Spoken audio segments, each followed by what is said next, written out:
الحمدللہ رب العالمین والصلاة والسلام علی سید الانبیاء والمرسلین اما بعد اعوذ باللہ من الشیطان الرجیم بسم اللہ الرحمن الرحیم یا ایہا الذین آمنوا اتقوا اللہ وذروا ما بقی من الربا ان کنتم مؤمنین فإن لم تفعلوا فأذنوا بحرب من اللہ ورسولہ صدق اللہ العظیم اللہم صلی علی محمد وعلی آل محمد وبارک وسلم رب اشرح لی صدری ویسر لی امری وَاحْلُلْ عُقْدَةً مِّن لِّسَانِي يَفْقَهُوا قَوْلِي وَاجْعَل لِّي وَزِيرًا مِّنْ أَهْلِي آمین یا رب العالمین۔ ناظرین کرام السلام علیکم ورحمۃ اللہ وبرکاتہ۔ آج کی نشست میں ہم بات کریں گے حرمت سود کے حوالے سے۔ اللہ تعالیٰ نے دین اسلام کی تعلیمات جو ہمیں عطا فرمائی ان کے مطابق سود کا لین دین حرام ہے۔ یہ سود، اس کی حرمت کو قرآن نے کس طور پر بیان کیا، نبی اکرم علیہ الصلوۃ والسلام نے احادیث میں کس طرح بیان فرمایا، یہ بھی آج کی نشست میں انشاءاللہ ہم سمجھیں گے۔ سود کی تعریف کیا ہے، یہ گفتگو بھی ہمارے سامنے آئے گی۔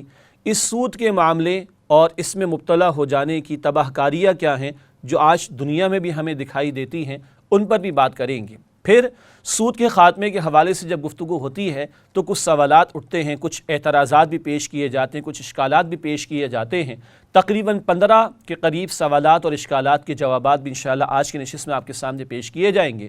اور پھر اب ہم کیا کریں، عوام کیا کریں اور حکمرانوں کی ذمہ داری کیا ہے، پروگرام کے آخر میں انشاءاللہ اس پر بھی ہماری گفتگو رہے گی۔ سب سے پہلے قرآن حکیم کی چند آیات کا حوالہ دوں گا کہ کس کس طرح تدریجاً گریجولی قرآن حکیم میں سود کی حرمت کے حوالے سے احکامات عطا ہوئے۔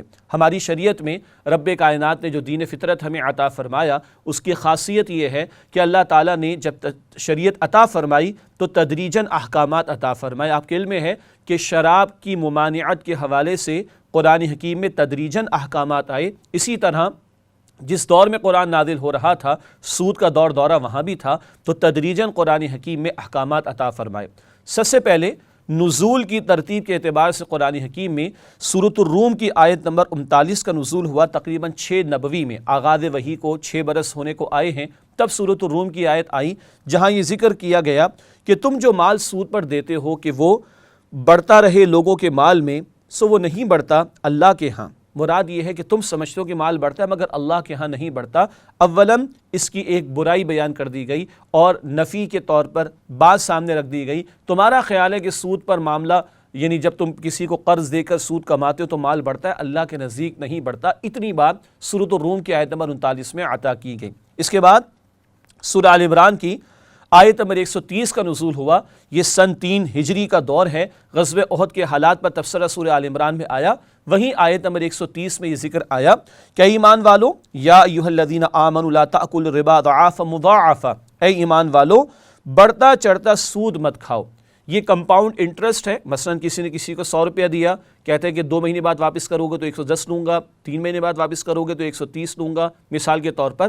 جیسے جیسے وقت بڑھتا ہے سود کا اماؤنٹ بھی بڑھتا چلا جاتا ہے۔ یہ کمپاؤنڈ انٹرسٹ سن 3 ہجری میں سورہ آل عمران کی آیت نمبر 130 کا نزول ہو رہا ہے۔ اس کی بھی ممانعت کا ذکر قرآن حکیم میں کر دیا گیا۔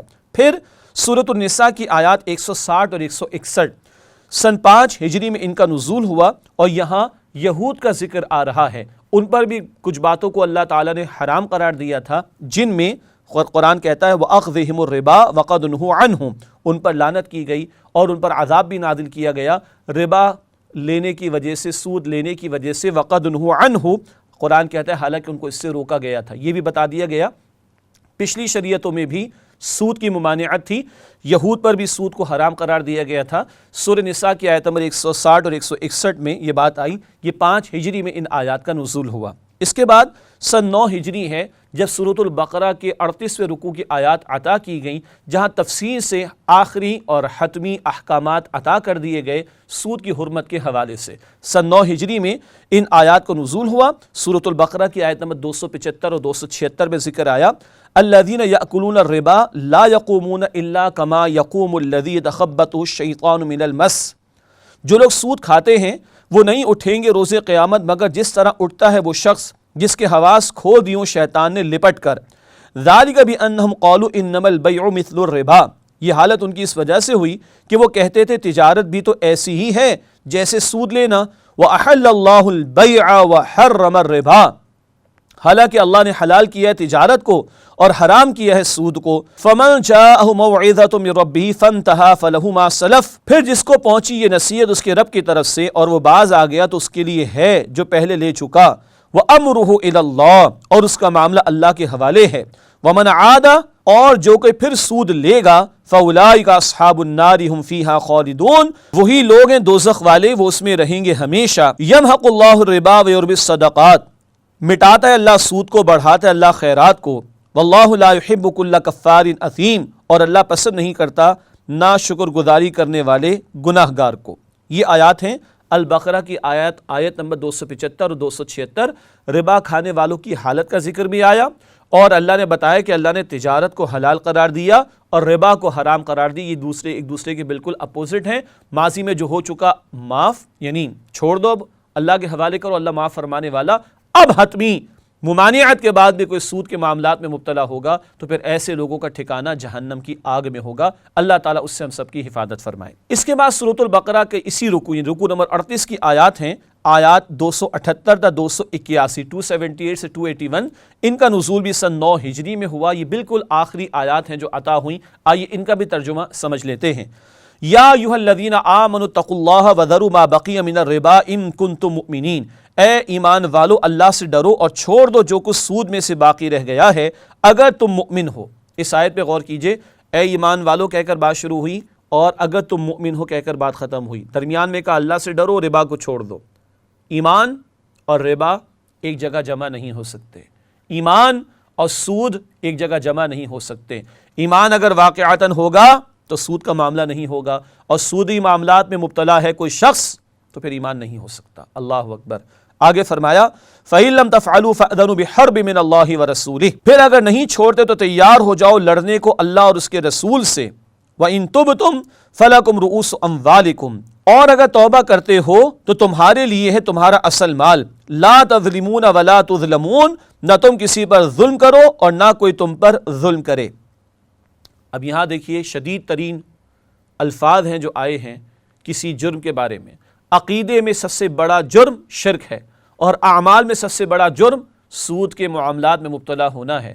یہ الفاظ آ رہے ہیں اگر سود کے معاملات کو نہیں چھوڑتے تو اللہ اور اس کے رسول صلی اللہ تعالیٰ علیہ وسلم سے جنگ کے لیے تیار ہو جاؤ۔ اللہ اکبر کبیرہ، اتنے شدید الفاظ آئے اور بتا دیا گیا بعد آتے ہو تو اپنا اصل مال لے سکتے ہو، پرنسپل اماؤنٹ لے سکتے ہو، اس قرض یا پرنسپل اماؤنٹ پر کسی قسم کا اضافہ وہ ربا ہے، وہ سود ہے، وہ حرام ہے۔ آگے فرمایا وَإِن كَانَ ذُو عُسْرَةٍ فَنَظِرَةٌ إِلَىٰ مَيْسَرَةٍ، اگر مقروض تنگ دست ہے تو مہلت دینی چاہیے سہولت ہونے تک۔ وَأَن تَصَدَّقُوا خَيْرٌ لَكُمْ إِن كُنتُمْ تَعْلَمُونَ، اور بخش دو تو یہ بہتر ہے تمہارے لیے اگر تم سمجھو۔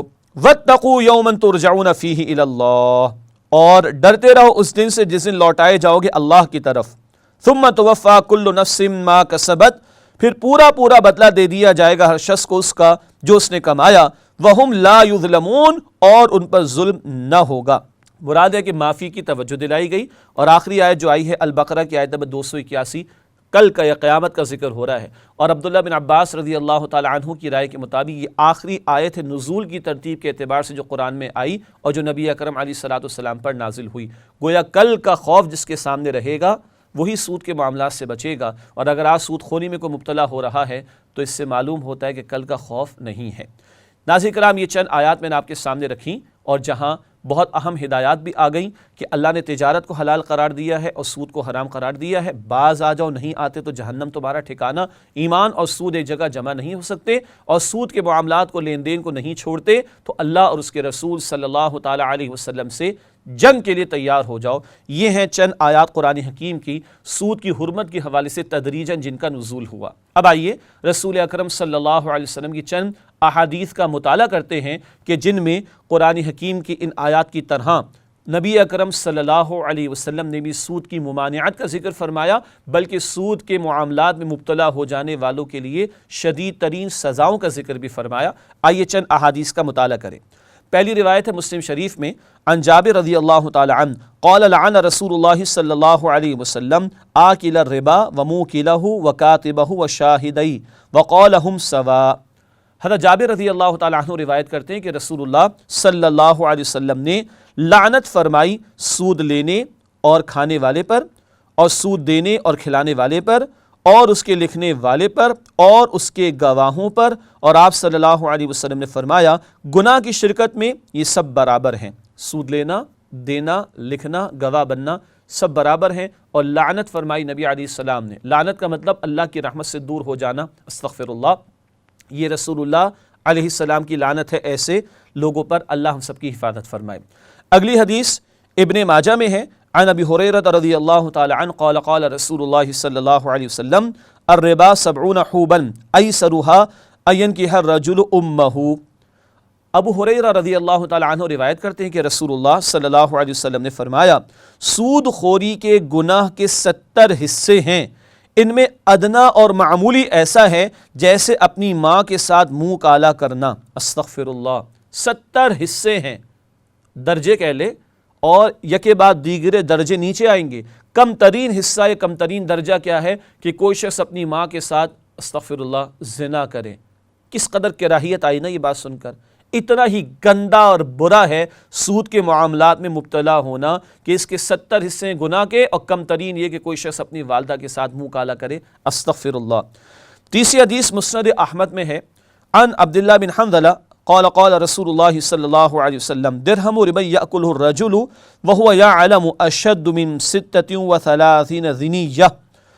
عبداللہ بن حنظلہ رضی اللہ تعالیٰ عنہ روایت کرتے ہیں کہ رسول اللہ صلی اللہ تعالیٰ علیہ وسلم نے فرمایا سود کا ایک درہم جس کو آدمی جان بوجھ کر کھاتا ہے 36 بار زنا سے زیادہ گناہ رکھتا ہے، استغفر اللہ۔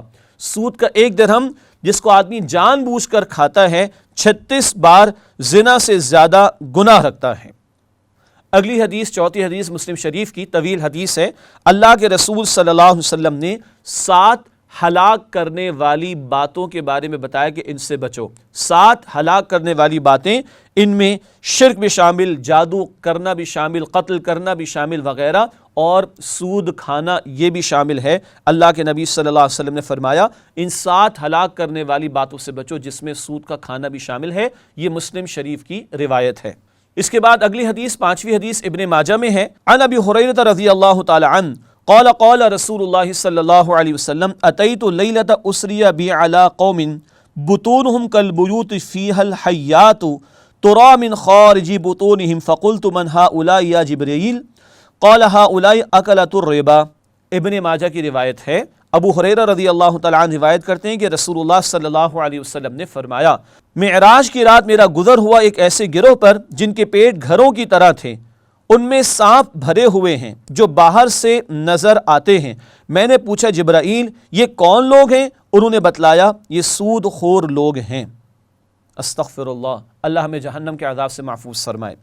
مسند احمد کی روایت ہے، چھٹی حدیث پیش خدمت ہے، عن سمرہ بن جندب قال قال نبی اللہ رأیت لیلۃ اسری بی رجلا یسبح فی نہر ویلقم الحجارۃ فسألت ما هذا فقیل لی آکل الربا۔ مسند احمد کی روایت ہے، سمرہ بن جندب رضی اللہ تعالی عنہ روایت کرتے ہیں کہ اللہ کے نبی صلی اللہ علیہ وسلم نے فرمایا معراج کی رات میں نے دیکھا ایک شخص نہر میں تیر رہا ہے اور اسے پتھروں سے مارا جا رہا ہے۔ میں نے پوچھا یہ کیا ہے؟ مجھے بتایا گیا یہ سود کھانے والا ہے، استغفر اللہ، اللہ ہم سب کی حفاظت فرمائے۔ 7ویں حدیث ہے ابن ماجہ اور مسند احمد دونوں میں، عن ابن مسعود رضی اللہ تعالی عنہ قال قال رسول اللہ صلی اللہ علیہ وسلم ان الربا وان کثر فان عاقبته تصیر الى قل۔ عبداللہ بن مسعود رضی اللہ تعالیٰ عنہ روایت کرتے ہیں کہ رسول اللہ صلی اللہ علیہ وسلم نے فرمایا سود اگرچہ کتنا ہی زیادہ ہو جائے لیکن اس کا آخری انجام قلت اور کمی ہے، تباہی کے سوا اس کا کوئی اور انجام نہیں ہو سکتا سود کے معاملات کا۔ آخری حدیث پیش خدمت، اور جس دور سے آج ہم گزر رہے ہیں دیکھیے کس قدر اس حدیث میں ہماری دور کی ترجمانی موجود ہے۔ ابن ماجہ کی روایت ہے، عن ابی ہریرہ رضی اللہ تعالی عنہ عن رسول اللہ صلی اللہ علیہ وسلم لیاتین علی الناس زمان لا یبقى احد الا آکل الربا فإن لم یأکلہ اصابہ من غبارہ۔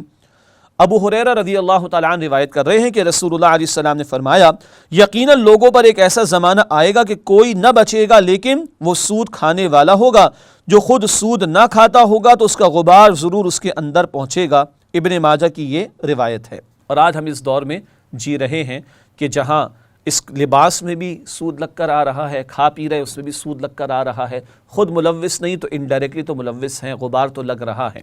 یہ میں نے 8 احادیث آپ کے سامنے پیش کی جہاں لعنت کا ذکر بھی آیا، جہاں زنا سے بھی شدید تر یہ جرم ہے اس کا ذکر بھی آیا، جہاں سود خوری کے معاملات کا کم ترین درجہ ہے کہ کوئی شخص اپنی والدہ کے ساتھ معاذ اللہ منہ کالا کرے، جہاں جہنم کے عذابوں کا تذکرہ بھی آ گیا، اور جہاں یہ بھی بتا دیا کہ سود بظاہر تمہیں بڑھتا چڑھتا دکھائی دے رہا ہو، اس کا انجام تباہی کے سوا کچھ بھی نہیں ہوگا۔ ناظرین کرام، اب تک آپ کے سامنے رسول اکرم علیہ السلام کی چند احادیث اور رب کائنات کے قرآن کریم میں سے چند آیات کا حاصل پیش کیا گیا، اور اس سے بات واضح کہ سود کس قدر بڑا جرم ہے جس کو ہمارے دین نے حرام قرار دیا ہے۔ آئیے میں 10 باتیں آپ کے سامنے مختصراً رکھوں اس سود کے حوالے سے جو خباثتیں ہیں۔ بہت کچھ بیان کیا جا سکتا ہے، مختصر وقت میں چند باتیں میں آپ کے سامنے رکھتا ہوں۔ 10 خباثتیں سود کے حوالے سے جو انفرادی سطح پر بھی ہم معاملات دیکھتے ہیں اور تباہ کاریاں دیکھتے ہیں، اور اجتماعی سطح پر بھی تباہ کاریاں دیکھتے ہیں۔ پہلی بات، محنت کی ناقدری۔ ایک شخص نے سود پر کسی کو پیسہ دے دیا، اس کا فائدہ یعنی سود تو متعین ہے، محفوظ ہے، اگلے کا کاروبار میں نقصان ہو اگر اس نے کاروبار کے لیے پیسہ لیا، کسی اور حاجت کے لیے پیسہ لیا، کس قدر اس نے محنت کی ہو، کس قدر اس نے پاپڑ بیلے ہوں، اس کا نفع تو فکسڈ نہیں ہے، متعین نہیں ہے، اور اس میں اس کو پریشان ہونے بھی پڑے گا اور نقصانات بھی برداشت کرنے پڑیں گے، مگر سود خور نے جو پیسہ دے دیا ہے اس کا نفع متعین۔ تو پیسے کی قدر ہے، پیسے کی اہمیت ہے، اور محنت کی ناقدری ہے، یعنی کہ اب لیبر جس کو اکنامکس میں کہا جاتا ہے اس کی ناقدری ہے، اور کیپٹل کی حاکمیت ہے جس کو سرمایہ کہا جاتا ہے۔ دوسری خباثت، تہذیب و تمدن کا قتل۔ کئی مرتبہ ایسا ہوتا ہے کہ لوگوں کو اپنی انفرادی حاجات کے لیے قرض لینا پڑتا ہے، اور کبھی اپنے کاروباری معاملات کے لیے۔ اللہ کا دین ہمیں دوسروں کے ساتھ ہمدردی بھی سکھاتا ہے، ایثار بھی سکھاتا ہے، قربانی بھی سکھاتا ہے، دوسروں کے کام آنا اور ان کی مجبوری کا فائدہ نہ اٹھانا، یہ بات سمجھ آتی ہے، مگر ایک سود خور ذہنیت رکھنے والے کو اس سے کوئی سروکار نہیں کہ اگلا کس قدر مجبور ہے، کس قدر پریشانی میں ہے، کس قدر وہ پھنس چکا ہے، کس قدر وہ مشکلات میں گرفتار ہو چکا ہے۔ سود خور کا تو اپنی جگہ پورا متعین ہے کہ میرا اتنا نفع جو کہ سود ہے اصل میں حرام ہے وہ مجھے ملنا چاہیے۔ یوں تہذیب و تمدن کا قتل ہوتا ہے۔ سودی معاملات جب معاشرے کے اندر رائج ہوتے ہیں، ہوس بڑھتی ہے، لالچ بڑھتی ہے، اور ہمدردی، ایثار، یہ سارے کے سارے جذبات ختم ہوتے ہیں۔ نمبر 3، خود غرضی اور مفاد پرستی۔ یہ پچھلی 2 باتوں کا تسلسل ہے کہ چند افراد جو کہ کاروباری طبقے سے تعلق رکھتے ہوں وہ تو لوگوں کو پیسہ دے کر اپنا نفع متعین کریں، جس کو کہ قرض پہ اضافہ سود کہا جائے گا جو کہ حرام ہے، لیکن عظیم اکثریت وہ مرتی ہو، ان کے پاس اپنی بنیادی حاجات کو پورا کرنے کے لیے بھی وسائل موجود نہ ہو، اور اس مجبوری میں ان کو کسی سے قرض لینا پڑتا ہو، مگر سود خور ذہنیت جو ہے وہ بندے کو کسی طور پر بھی نرمی پیدا کرنے کی طرف آمادہ نہیں کرتی، اور یہ خود غرضی و مفاد پرستی ہے کہ ایک شخص یا چند افراد تو چاہتے کہ ہمارا حصہ متعین رہے، ہمارا نفع پکا ہو، وہ سیکیورڈ ہو، پروٹیکشن اس کو مل جائے، اور اگلے برباد ہوتے ہو، مر جاتے ہو، اس کا کوئی سروکار نہیں ہوتا۔ یقیناً آپ کے ذہن میں بات آ رہی ہوگی کہ یہ تو جناب ظلم ہے جو انفرادی سطح کے معاملات میں ہوتا ہے۔ آگے ہم اجتماعی سطح پر ہونے والی تباہ کاریوں کا بھی اشارہ کر دیں گے آپ کے سامنے انشاءاللہ۔ چوتھی بات، قرض کا جال۔ یہ جو نئی نئی اسکیمیں آج کل ہمارے آتی ہیں، جب سے پلاسٹک منی کا دور آ گیا ہے، ریزرو بینکنگ پہ پلاسٹک منی کا دور، ایک قرض کا جال ہے جس کو پھیلا دیا گیا، جس کے نتیجے میں اب ہوتا کیا ہے کہ لوگ اپنی چادر سے پیر باہر نکالتے ہیں اور سبز باغ دکھائے جاتے ہیں، بڑی سود خوری کی یا سودی اسکیموں کو بڑا فلیور دے کر پیش کیا جاتا ہے، اور اس جال میں لوگوں کو پھنسایا جاتا ہے، پوری کی پوری نسلیں جو ہیں مقروض ہو جایا کرتی ہیں۔ اور قرض کے حوالے سے یاد رکھیے گا کہ رسول اکرم صلی اللہ علیہ وسلم مقروض کا جنازہ نہیں پڑھاتے تھے۔ آپ نے فرمایا شہید کے سارے گناہ معاف ہو جاتے ہیں، قرض معاف نہیں ہوتا۔ آج یہ سارے سودی لین دین کے جو معاملات ہیں اکثر و بیشتر قرض ہی میں جکڑا جاتا ہے، اور لوگ مقروض ہونے کی حالت میں دنیا سے مر جاتے ہیں۔ اللہ کے نبی علیہ السلام نے یہ بھی فرمایا، ایک شخص اللہ کی راہ میں قتل ہو، پھر زندہ ہو، پھر قتل ہو، پھر زندہ ہو، پھر قتل ہو، پھر زندہ ہو، پھر قتل ہو، یہ بھی جنت میں داخل نہ ہوگا جب تک کہ اس کی قرض کی ادائیگی کا اہتمام نہ ہو۔ اور یہ 0% قرض کی بات ہو رہی، یہ غیر سودی قرض کی بات ہو رہی، تو سودی قرضے کی شناعت و برائی کس قدر زیادہ ہوگی اندازہ کیا جا سکتا ہے۔ نمبر 5، ظالمانہ ٹیکس کا بوجھ۔ اب آئیے اجتماعی سطح کی باتیں بھی کچھ کر لیں۔ آج آپ کی اور میری دسترس سے باہر ہوتی چلی جا رہی چیزیں. بہت سے لوگ پاکستان کے اندر 60-70% آبادی غربت کی سطح پر یا اس سے نیچے زندگی بسر کر رہی ہے، جن کے لیے علاج کرانا بھی اپنے بچوں کا ممکن نہیں. بنیادی ضروریات صحت کی، تعلیم کی، یہ بنیادی یوٹیلیٹیز جنہیں ہم کہتے ہیں، یہ بھی وہ ان کو میسر نہیں ہے. اور مزید برآں اگر وہ ان چیزوں کو استعمال کریں تو ظالمانہ ٹیکس ان پر لگتے چلے جاتے ہیں اور یوں زندگی اجیرن ہوتی چلی جاتی ہے. انفلیشن بھی اگر بڑھتا ہے تو اسی سود خوری کی وجہ سے، مہنگائی بھی اگر بڑھتی ہے تو اسی سود خوری کی وجہ سے. چنانچہ اگلا نقطہ اسی حوالے سے ہے، مہنگائی میں اضافہ. جب دیکھو پیٹرول کی قیمت بڑھ گئی، جب دیکھو ڈیزل کی قیمت بڑھ گئی، جب دیکھو CNG کی قیمت بڑھ گئی، بڑا تیر مارا، چند روپے کم کرے پھر بڑھا دیا اس کو. پھر بجلی کے بل، گیس کے بل، پانی کا ٹیکس، نہ جانے کیا کچھ، موبائل کے اوپر ٹیکس، ود ہولڈنگ ٹیکس، کتنے نئے نئے قسم کے ٹیکسز لگتے چلے جا رہے ہیں. وجہ کیا ہے؟ اوپر جو ہم نے بیرونی قرضے لیے ہوئے ہیں اس کو اب کہاں سے بھریں گے؟ تو عوام کو اور دباؤ اور ان کے اندر سے خون ان کا نچوڑ کر کمائی ان کی وصول کرو اور سود کی مد میں کچھ ادا کرنے کی کوشش کرو. تو یہ ہے مہنگائی میں اضافہ، جو اضافہ در اضافہ ہوتا چلا جا رہا ہے. آج آپ اور ہم دیکھتے ہیں IMF کہتا ہے کہ پرائسز بڑھا دو، قیمتیں بڑھا دو، ورلڈ بینک کہتا ہے اور ہمیں بڑھانا پڑتی. کیوں؟ وجہ کیا ہے؟ اوپر سودی قرضوں کا جال بچھا ہوا ہے.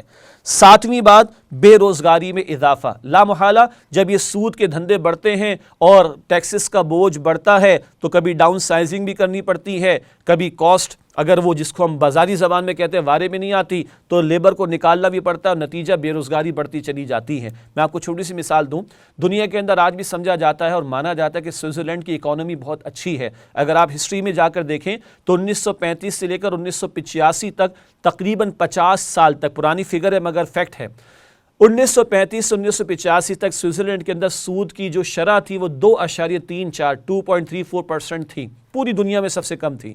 اور پر کیپیٹا انکم، فی کس آمدنی پوری دنیا میں سب سے زیادہ اس دور میں سوئٹزرلینڈ میں تھی. ان امپلائمنٹ، بے روزگاری سب سے کم وہیں پر تھی. اور جب ریسیشن کا دور آیا، جب معیشت کا بٹا بہت سے ملکوں میں بیٹھ گیا 30s کے بعد، تب بھی یہ اکانومی کھڑی رہی.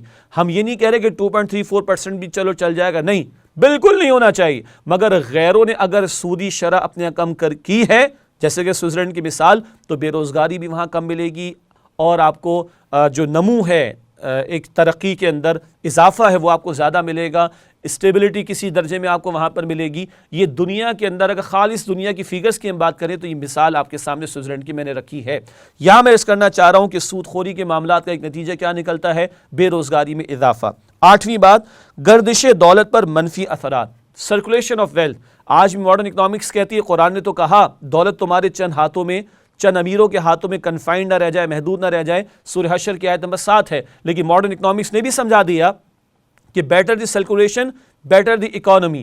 جس معاشرے میں دولت جتنی زیادہ گردش میں ہوگی اتنی زیادہ اکانومی فلرش کرے گی. آج چند سرمایہ داروں کے ہاتھ میں پورا قانون اور نظام ہوا کرتا ہے. ایک غریب آدمی یا ایک کم مال رکھنے والا آدمی کتنا ہی اسکلڈ ہو، کتنا ہی وہ انٹلیکچوئل ہو، لیکن اس کو قرضہ نہیں ملے گا، اس کی کریڈٹ ورتھ نہیں ہے. لیکن بڑے بڑے لوگ جن کے 50 60 100 بنگلے ہیں، کوئی مسئلہ نہیں ان کے لیے، ان کو مزید 200 بنگلوں کے لیے جو ہے وہ قرض مل جائے گا. نتیجہ کیا ہے کہ دولت چند ہاتھوں کے اندر محدود ہو کر رہ جاتی ہے. یہ ہے سرکولیشن آف ویلتھ، یعنی گردش دولت پر منفی اثرات.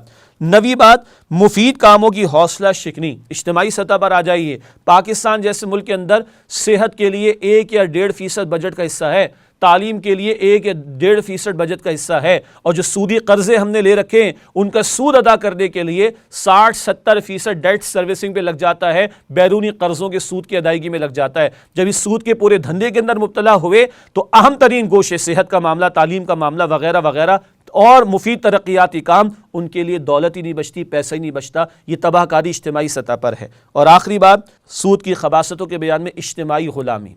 آج ہم اس قدر غلام در غلام ہیں مقروض ہونے کی وجہ سے کہ پاکستان میں آج پیدا ہونے والا ایک بچہ، سن 2015 میں ہم بات کر رہے ہیں، ایک بچہ جو پاکستان میں پیدا ہو رہا ہے اس وقت وہ 1,01,000 روپے سے زیادہ کا مقروض ہے. 1988 سے ہم نے IMF ورلڈ بینک سے بڑے بڑے قرضے سود کی بنیاد پر لینا شروع کیے. اس کے بعد سے تباہی یہاں تک ہمیں پہنچا گئی کہ آج ایک بچہ 1,00,000 روپے سے زیادہ کا مقروض پیدا ہو رہا ہے اور ہم غلام ابن غلام بن کر جی رہے ہیں. یہ خباثتیں ہماری آنکھیں کھول دینے کے لیے کافی ہیں.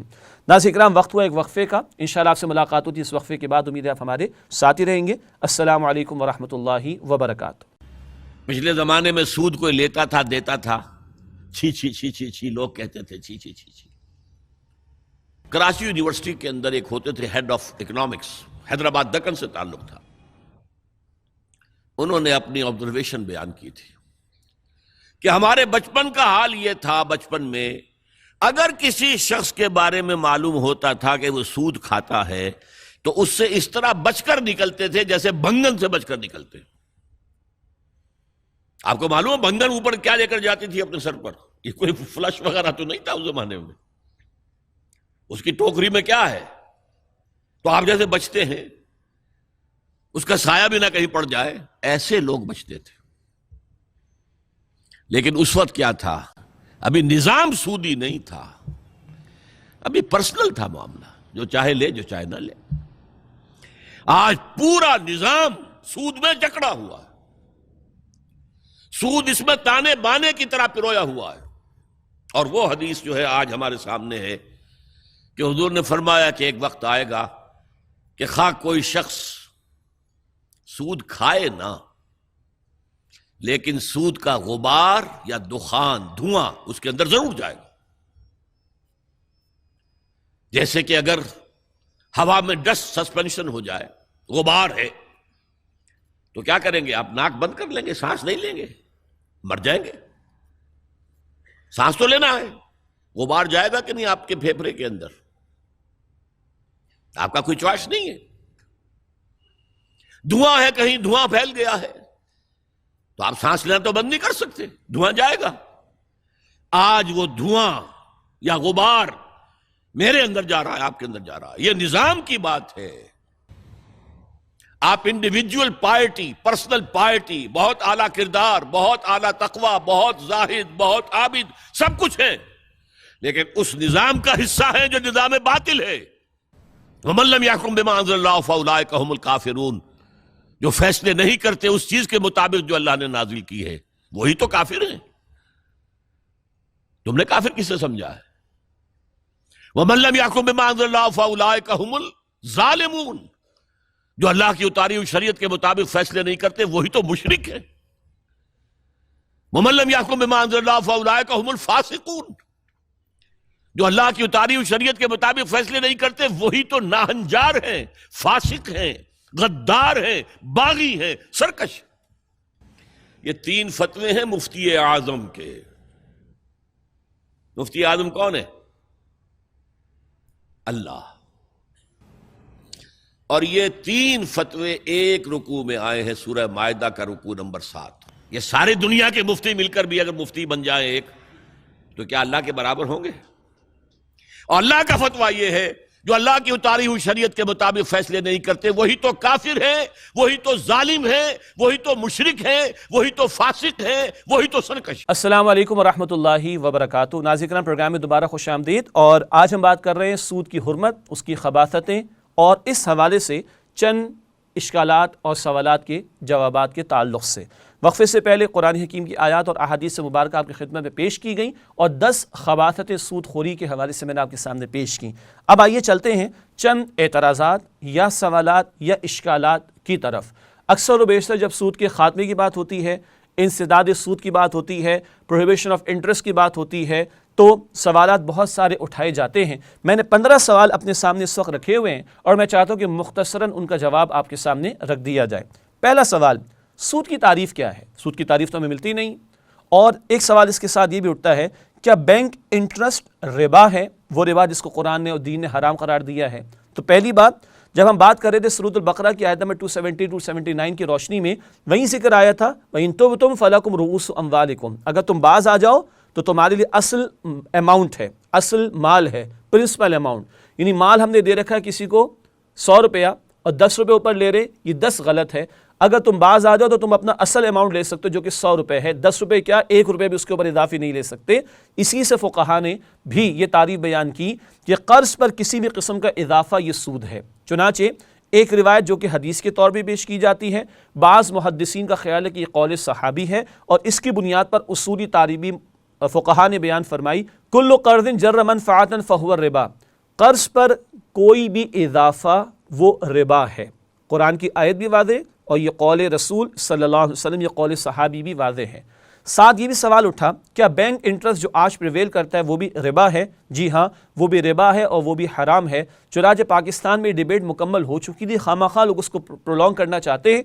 14 نومبر 1991 پاکستان کی وفاقی شرعی عدالت نے فیصلہ دیا کہ ہاں بینک انٹرسٹ ربا ہے، حرام ہے، جس کو دین نے منع کیا۔ پھر 23 دسمبر 1999 کو سپریم کورٹ آف پاکستان کے شریعت اپیلنٹ بینچ نے بھی یہ فیصلہ دیا کہ ہاں بینک انٹرسٹ ربا ہے، یعنی ربا جس کو قرآن نے منع کیا، دین نے منع کیا، یہ بینکوں کا سود بھی وہی ربا ہے۔ 1991 کا فیصلہ تقریباً 157 صفحات پر مشتمل تھا اور 1999 کا فیصلہ تقریباً 1100 صفحات پر مشتمل تھا، جس سے بات طے ہو گئی ہے اس پاکستان میں کہ بینک انٹرسٹ بھی ربا یعنی حرام ہے۔ دوسرے سوال کی طرف چلتے ہیں۔ دوسرا سوال جو پیش کیا جاتا ہے عام طور پر وہ یہ ہے، سود کی حرمت کا اطلاق فقراء و مساکین کے لیے ہے نہ کہ تجارتی قرضوں کے لیے۔ پہلی بات تو یہ کہ قرآن حکیم نے جب ربا سے منع فرمایا تو یہ تخصیص نہیں کی کہ فلاں قرض جو فقراء اور مساکین کا ہوگا اس پر تو ربا کی ممانعت ہے اور باقی قرضوں پر ربا کی ممانعت نہیں، یہ تقسیم قرآن نے نہیں کی، نمبر ایک۔ دوسری بات یہ ہے کہ نبی اکرم صلی اللہ علیہ وسلم کے دور میں فقط ایسا نہیں تھا کہ لوگ اپنی انفرادی ذاتی ضروریات کے لیے قرض لیتے تھے جو فقراء اور مساکین ہوں، بلکہ اس دور میں بھی تجارتی قرضوں کا استعمال ہوتا تھا۔ یہ بات آگے میں مزید بیان کی جائے گی انشاءاللہ تعالی۔ تیسرا سوال یہ پیش کیا جاتا ہے کہ دگنا چگنا ربا منع ہے، مناسب ربا ٹھیک ہے۔ عجیب بات ہے، یعنی دگنا چگنا جو بڑھتا چڑھتا ہو وہ منع ہے، مناسب ربا چل جائے گا۔ بہرحال یہ بات درست نہیں، اور یہ بات پیش کی جاتی ہے سورہ آل عمران کی آیت نمبر 130 کی روشنی میں، جہاں کہا گیا بڑھتا چڑھتا سود نہ کھاؤ۔ یہ بات ہم ابتدا میں پیش کر چکے ہیں کہ شریعت کے احکامات تدریجاً آئے ہیں سود کے حوالے سے بھی، اور جب سورہ البقرہ کی آیات کا نزول ہوا تو فرمایا کہ جو کچھ ربا میں سے رہ گیا اس کو چھوڑ دو۔ کمپاؤنڈ انٹرسٹ بھی منع کر دیا گیا اور سمپل انٹرسٹ بھی منع کر دیا گیا۔ چوتھا سوال یہ ہے کہ بینک کا کام ربا نہیں بلکہ بیع یعنی تجارت کے زمرے میں آتا ہے۔ کہا یہ جاتا ہے کہ بینک جو ہے وہ تجارت کر رہے ہیں، بینک ربا تو نہیں کر رہے، ربا کا معاملہ تو نہیں کر رہے۔ تو پہلی بات تو یہ ہے کہ بھائی بینک قرض کا ہی معاملہ کر رہے ہیں، اور دوسری بات جو لوگ بینکنگ کے شعبے سے وابستہ ہیں وہ اچھی طرح جانتے ہیں کہ جب بھی کوئی ملک ہوگا اس کا کوئی سینٹرل بینک ہوگا، جیسے پاکستان میں اسٹیٹ بینک آف پاکستان ہے، اور اس کے تحت سارے شیڈیولڈ بینکس کام کرتے ہیں، کنونشنل بینکس وغیرہ کام کرتے ہیں۔ جتنے بینکس کام کر رہے ہیں یہ فائنینشیل انسٹیٹیوشنز کے طور پر کام کر رہے ہیں، یہ ٹریڈنگ کر ہی نہیں سکتے، یعنی تجارتی ایکٹیویٹی یہ کر ہی نہیں سکتے، یہ تو لینڈنگ بزنس کر سکتے ہیں، اور لینڈنگ بزنس کا مطلب ہے قرض کے معاملے پر معاملات کو چلانا۔ تو ان کا تو دائرہ کار ہی نہیں کہ تجارت کر سکیں، تو یہ کہنا کہ بینک کا کام ربا کے زمرے میں نہیں آتا بلکہ وہ تجارت کرتے، یہ بات پہلے تو غلط ہے ٹیکنیکلی بھی، اور دوسری بات ہے کہ سارے بینک جتنے بھی کام کر رہے ہیں وہ کریڈٹ ٹرانزیکشنز کو ہی لے کے چلتے ہیں، وہ قرض کی ہی معاملات چلا رہے ہیں، چنانچہ یہ کہنا کہ وہ تجارت کر رہے ہیں یہ بات بالکل غلط ہے۔ پانچویں بات، بڑی عجیب لاجک لوگ لے کر آتے ہیں، دیکھیں نا حلال کرنے کے لیے، حرام کو حلال کرنے کے لیے کیسے کیسے بہانے تلاش کیے جاتے ہیں۔ لوگ کہتے ہیں اللہ بھی فرماتا ہے مجھے قرض دو میں بڑھا کر دوں گا، قرآن کہتا ہے من ذا الذی یقرض اللہ قرضا حسنا فیضاعفہ، کون ہے جو اللہ کو قرض حسن دے، اللہ بڑھا چڑھا کر دے گا۔ لوگ کہتے ہیں اللہ بھی تو قرض مانگتا ہے اور اس پر اللہ کہتا ہے بڑھا کر دوں گا۔ انا للہ و انا الیہ راجعون۔ بندے جب ایک دوسرے سے قرض مانگتے ہیں تو بندے محتاج ہوتے ہیں، اللہ محتاج نہیں ہے۔ بندے حاجت مند ہوتے ہیں، اللہ حاجت مند نہیں۔ اللہ نے جو قرض کا ذکر کیا وہ بندوں کی حوصلہ افزائی کے لیے کہ تم اللہ کی راہ میں خرچ کرو گے تو اللہ بڑھا چڑھا کر عطا فرمائے گا، وہ بیان ہے آخرت کا۔ اور اللہ جب کسی کو بڑھا چڑھا کر عطا فرمائے گا تو کسی کی حق تلفی نہیں ہوگی، کسی کے ساتھ ظلم نہیں ہوگا۔ بندہ جب دوسرے سے بڑھا چڑھا کر لیتا ہے سود کے معاملات کے اندر تو وہ ظلم کرتا ہے اور حق تلفی کرتا ہے۔ خود بدلتے نہیں قرآن کو بدل دیتے ہیں، ہوئے کس درجے فقیہان حرم بے توفیق۔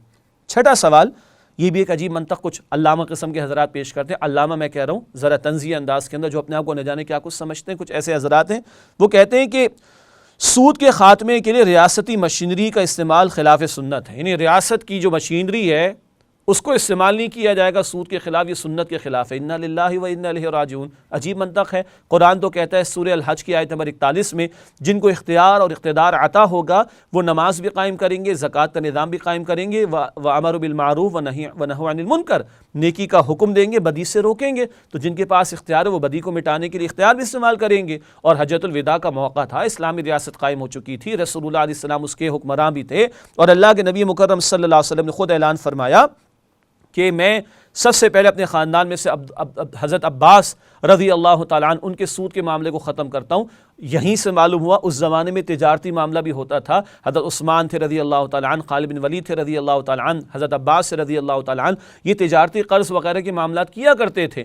اس حوالے سے اب کیونکہ حتمی ممانعت آ گئی تو اللہ کے نبی علیہ السلام نے فرمایا کہ پہلے میں اپنے گھرانے کا سود وہ معاف کرتا ہوں، یہ معاملہ بالکل ختم.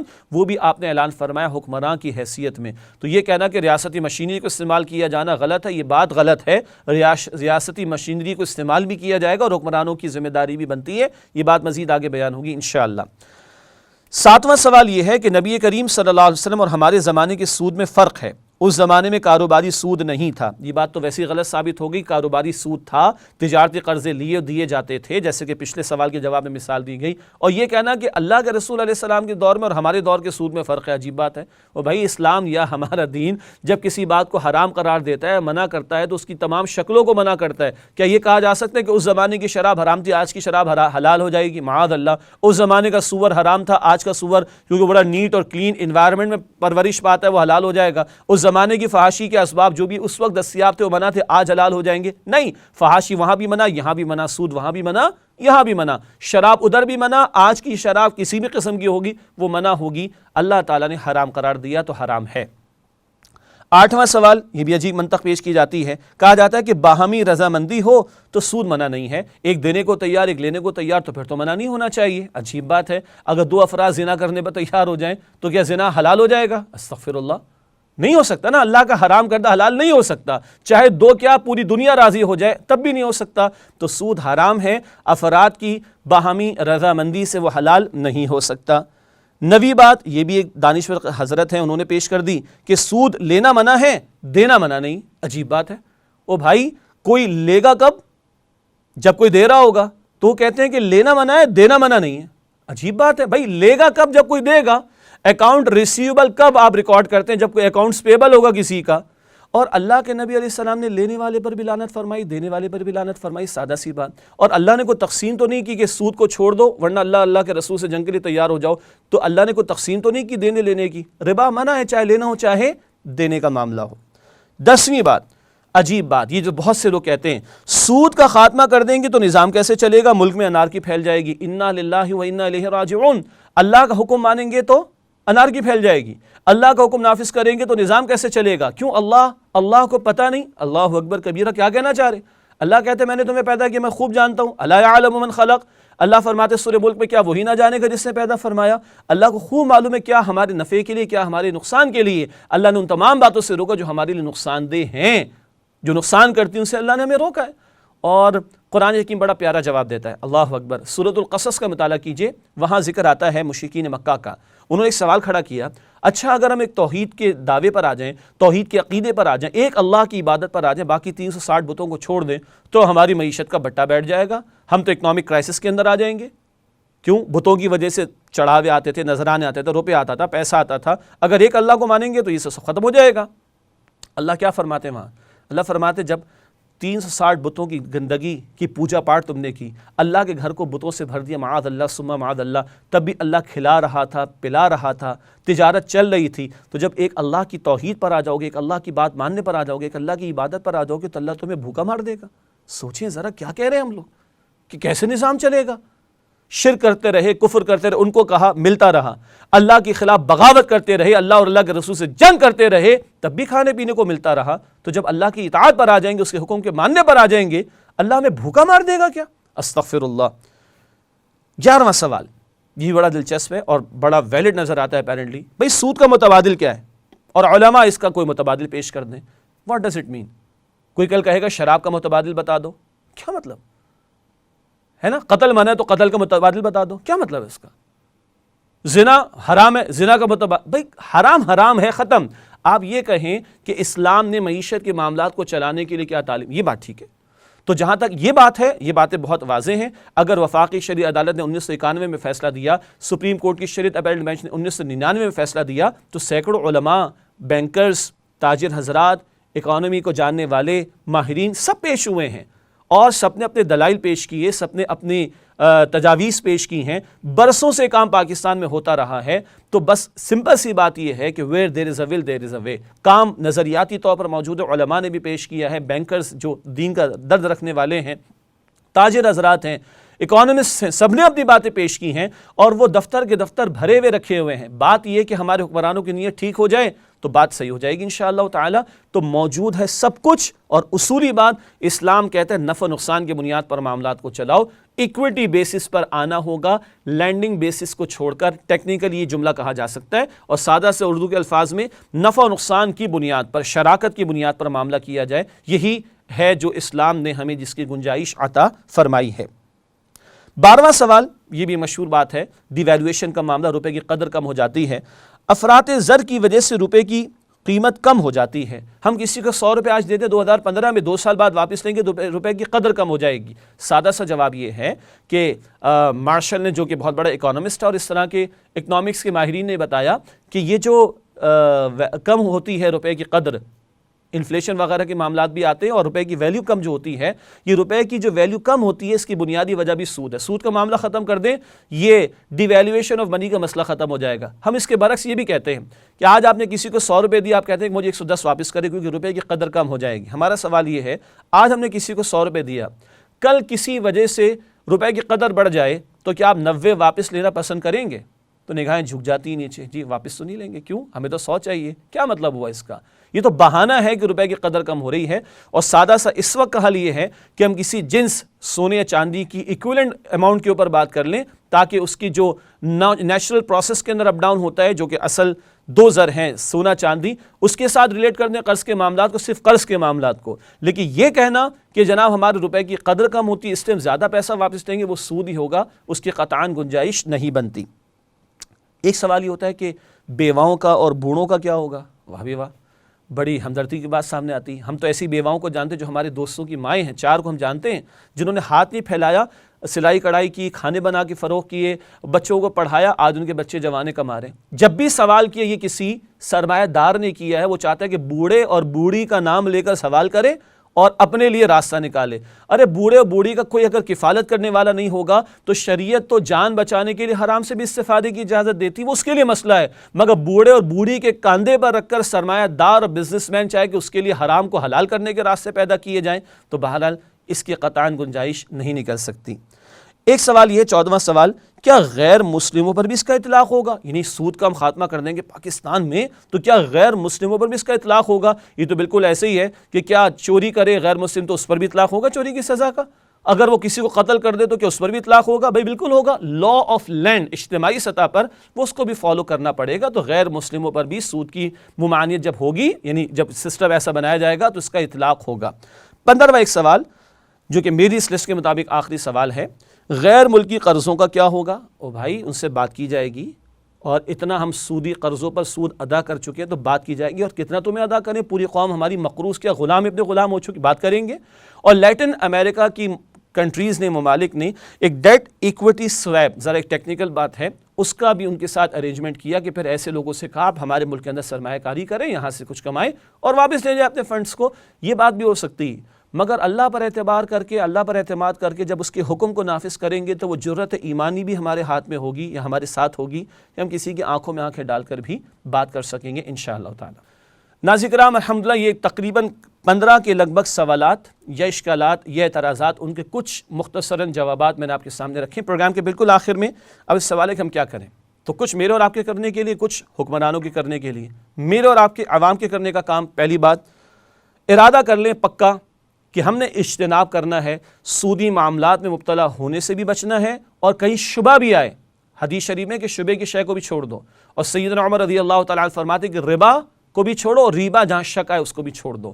نمبر 2، جو غبار جا رہا ہے اس معاشرے میں، جی تو رہے ہیں، وہ جو دھول مٹی جا رہی ہے سود کی ہمارے وجود میں، کپڑوں میں، غذا میں، کھانے میں، پینے میں، سانس میں، اس کا کفارہ دینا ہوگا، اور کفارہ ہے اللہ کی زمین پر اللہ کے دین کو قائم کرنے کی جد و جہد کرنا۔ یہ جتنی باتیں آج ہم نے سمجھی دوسروں تک بھی پہنچائے تاکہ لوگوں کو خیال ہو اور لوگ سود کے معاملات میں مبتلا ہونے سے اپنے آپ کو بچائیں اور اجتماعی جد و جہد کریں اللہ کی زمین پر اللہ کے دین کو قائم کرنے کے لیے۔ حکمرانوں کی سطح پہ کرنے کے کام کیا ہیں؟ پہلا کام نیک نیتی، نیت اگر ٹھیک ہوگی تو منزل آسان ہو جائے گی انشاءاللہ تعالی۔ ساری علم مباحث پاکستان میں ہو چکے ہیں، عدالتی کارروائیاں، علماء کی طرف سے پیش کیا جانا، اسکالرز کی طرف سے معاملات کو پیش کیا جانا، تجاویز، مشورے، وے آؤٹ، سب کچھ موجود ہے، لیکن ساری باتیں نیک نیت تھی کی۔ نمبر 2، حکمران اپنی آئینی ذمہ داری کو پورا کریں۔ پاکستان کے آئین میں، کانسٹیٹیوشن میں آرٹیکل 38F میں حکمرانوں کی یہ ذمہ داری ہے کہ ملک سے سود کے خاتمے کی کوشش کریں جلد از جلد۔